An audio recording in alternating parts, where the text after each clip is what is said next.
যেদিন সব হারিয়ে যায় সেদিনই আসল যাত্রা শুরু হয়। একটা ছেঁড়া জাল, একটা ভাঙা মন, আর একটাই শেষ আশ্রয়। ঝড় শুধু সমুদ্রে আসে না, কখনো কখনো সরাসরি বুকের ভেতরে আঘাত করে। সেসব হারিয়েছিল এক রাতে, কিন্তু পেয়েছিল তার চেয়ে অনেক বড় কিছু। যখন মানুষের দরজা বন্ধ হয়ে যায়, তখনই বোঝা যায় আসল দরজাটা কোথায়। বাবার রেখে যাওয়া জালটা সমুদ্রে তলিয়ে গেল, কিন্তু সেই রাতে ইউসুফ খুঁজে পেল এমন কিছু যা কোনো ঢেউ কেড়ে নিতে পারে না।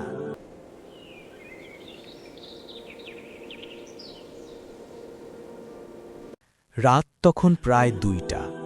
সমুদ্রের ঢেউয়ের শব্দ ছাড়া চারপাশে নিস্তব্ধ। ছোট্ট মাছ ধরার নৌকায় একা বসে আছে ইউসুফ। হাতের বৈঠাটা থেমে গেছে, চোখ দুটো শূন্যে হারিয়ে গেছে। সে একজন জেলে।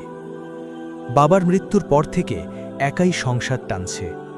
মা আছেন, আছে ছোট বোন নাফিসা, যার পড়াশোনার খরচ জোগাতে গিয়ে ইউসুফের ঘুম হারিয়ে গেছে বহুদিন আগেই। কিন্তু সে কখনো অভিযোগ করেনি। ভোর হওয়ার আগেই উঠত, প্রথমে ফজরের নামাজ, তারপর নৌকা নিয়ে সাগরে। ঢেউয়ের সাথে লড়তে লড়তে সে মনে মনে জিকির করত, ইয়া রাজ্জাক, ইয়া রাজ্জাক, হে রিজিক দাতা। তার বিশ্বাস ছিল এই সাগরের মালিকও আল্লাহ, এই মাছের মালিকও আল্লাহ। সে শুধু একটু চেষ্টা করবে, বাকিটা তিনিই করবেন। কিন্তু আজ রাতে সব ভেঙে পড়েছে। আজ সকালে যাওয়ার সময় নেটটা গুছিয়ে নিয়েছিল খুব যত্ন করে। বাবার রেখে যাওয়া পুরনো জাল, হলুদ রঙের, জায়গায় জায়গায় তালি দেওয়া। সেই জালটাই ছিল ইউসুফের একমাত্র সম্বল। নতুন জাল কেনার টাকা নেই। এটা ছিঁড়ে গেলে সে ভাবতেই পারে না। বিকেলে ঝড় উঠেছিল হঠাৎ। নৌকা কোনো মতে বাঁচিয়েছে, কিন্তু স্রোতের টানে জালটা চলে গেছে সমুদ্রের গভীরে।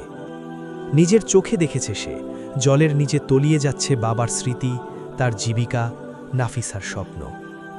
নৌকায় বসে সে একবার মাথা তুলে আকাশের দিকে তাকালো। কোথায় তারা নেই, ঘন মেঘ। তার মনে প্রশ্ন জাগল, আমি তো প্রতিদিন নামাজ পড়ি, জিকির করি, তবু কেন এই পরীক্ষা? তারপর নিজেই থমকে গেল। মনে পড়ল গত কিছুদিন ধরে ফজরের নামাজ একটু দেরিতে পড়ছিল। তারার কথা বলে মাঝে মাঝে সংক্ষেপে শেষ করেছে। বাজারে মাছ বিক্রির সময় ওজনে একটু কম দিয়েছিল একদিন। মনে বলেছিল, আর কতটুকুই বা। সেই মুহূর্তটা আজ তার বুকে কাঁটার মতো বিঁধল। এই ছোট ছোট অবহেলাগুলো কি আমাকে সরিয়ে দিয়েছে তার কাছ থেকে? ইউসুফ হাত দিয়ে মুখ ঢাকল। নৌকাটা ধীরে ধীরে ঘাটে এনে বাঁধল সে। পায়ে ভর দিয়ে উঠতেও কষ্ট হচ্ছিল, কিন্তু ঘরে ঢুকে মাকে দেখেই বুক ভারী হয়ে গেল। মা জেগে আছেন, চোখে ঘুম নেই, হাতে তসবিহ। জাল গেছে মা। মা কিছু বললেন না, শুধু বললেন, উজু করে নামাজ পড়।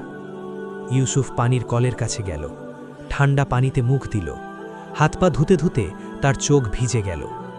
সে জানে না কখন কাঁদতে শুরু করেছে। নামাজে দাঁড়ালো, কিন্তু এই দাঁড়ানোটা আগের মতো নয়।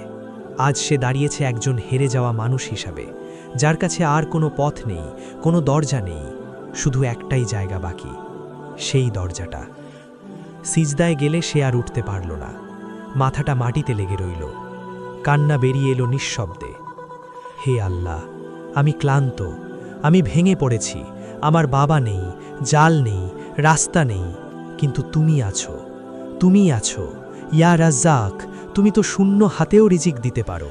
ইয়া রাহিম, আমার উপর রহম করো। আমার ছোট বোনটার স্বপ্ন আছে, মায়ের বয়স হয়েছে। আমি যদি না পারি, তুমি পারো, আমাকে ছেড়ে দিও না। সে জানে না কতক্ষণ সিজদায় ছিল, কিন্তু উঠে আসার সময় মনে হলো বুকের একটা পাথর সরে গেছে। পরদিন ভোর, ফজর পড়ে ঘাটে গেল ইউসুফ। নৌকা বাড়তে গিয়ে দেখল পাশের নৌকার মাঝি আলতাফ ভাই দাঁড়িয়ে আছেন।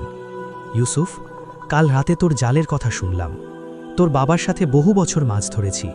আমার কাছে একটা পুরনো জাল আছে, ব্যবহার করি না, নিয়ে যা।